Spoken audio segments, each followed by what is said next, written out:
Hey everyone, and welcome back to another video. So, flying is here in patch 7.2, as well as the new class mounts. Today I'm going to be giving you a look through that new content and give you some just ideas and flight times so that you've got a rough idea of how long it will take to get around the place once this patch drops. Now, before we go on, this video is not a debate on the pros or the cons of flying in the game or anything like that. This is purely just here to show you the content and what you can expect with the patch. So the first thing you'll need to do is unlock Broken Isles Pathfinder Part 2. What does that entail? Well, actually quite a lot, but it's mostly stuff you'll be doing anyway. First, you need to complete the new Order Hall campaign that's being added in the patch. You'll then need to do a Legion invasion in each one of the Broken Isles zones. You'll need to explore the Broken Shore zone, and then finally you will need to reach Exalted Reputation with the armies of Legionfall faction. This is really the bottleneck of this achievement, and I'd say that it'll take no more than a month if past experience holds true. However, I of course cannot confirm anything. So doing all that will unlock flying. To get your Order Hall mount, you will need to finish your Order Hall campaign and get Pathfinder 2. You'll then have a quest spawn in your Order Hall.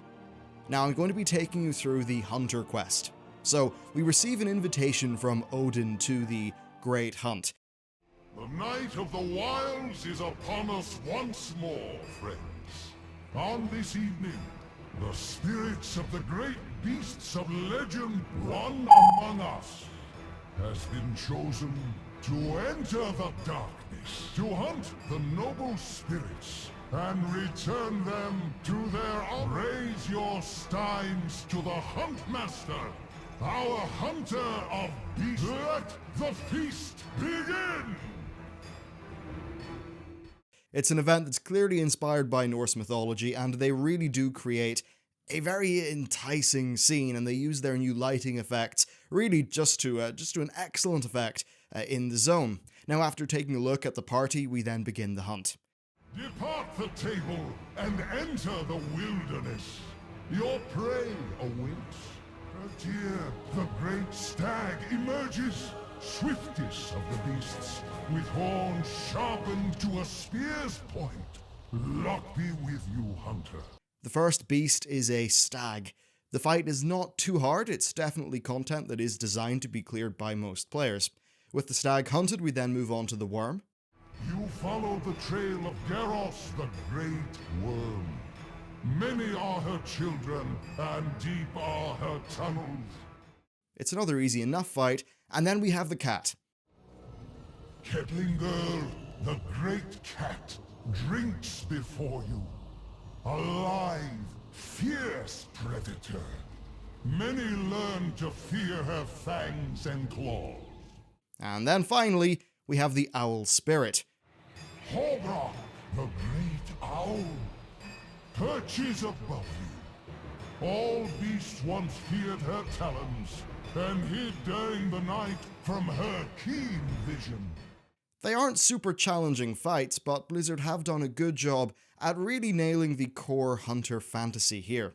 Now, our efforts are then recognized by the beasts and their spirits, and two more spawn in, a great wolf and a hawk. The spirits hold you in high regard, Huntmaster. The most renowned predators of all our legends have emerged. This is truly the grandest night of the wilds I have ever witnessed. Once again, Blizzard's use of lighting is really effective here, and it's just a very pretty scene. After fighting them both, Håknufnir, I think, spawns. It is Håknufnir, who stalked the wilds when the world was new.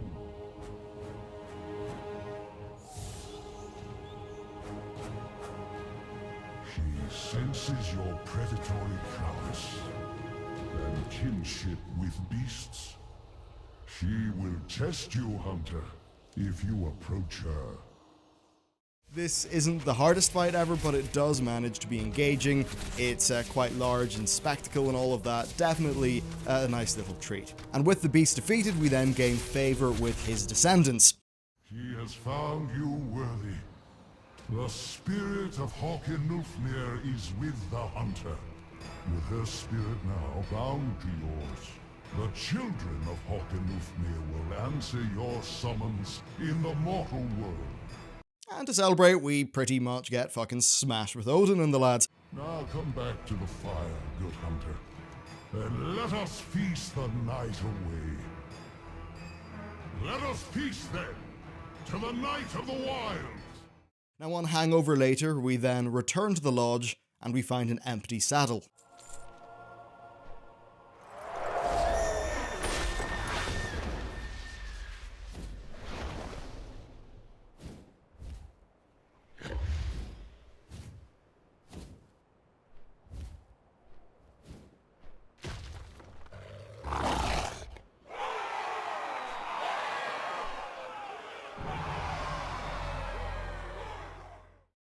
And then a really cool cinematic plays that was unfortunately destroyed by Shadowplay, so sorry about that, but it is quite cool, and each class has something sort of around those lines. It's mostly been quite cool, and from what I've seen they really do manage to be evocative of the core reasons that would really draw you to the class that you play. I think overall it is a really stellar bit of work, and a great reward for completing the Order Hall campaign and unlocking flying.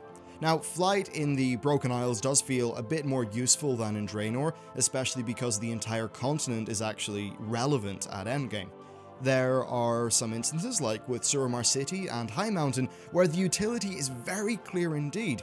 The longest realistic distance that I found for travelling was from the bottom left of Asuna to the top right of Stormheim.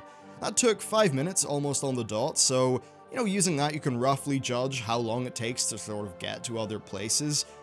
With most zones going from like end to end, the longest straight line that will fit inside that zone's layout generally takes anywhere from 90 seconds to 2 minutes. Overall, you are able to fly around the Broken Shore pretty quickly. Now this does contribute to it feeling kind of small, but assuming that it's packed with content, it shouldn't be a massive problem. That is doubly so with the Broken Shore zone itself, which isn't that big, but again, we need to see sort of what content's put in there.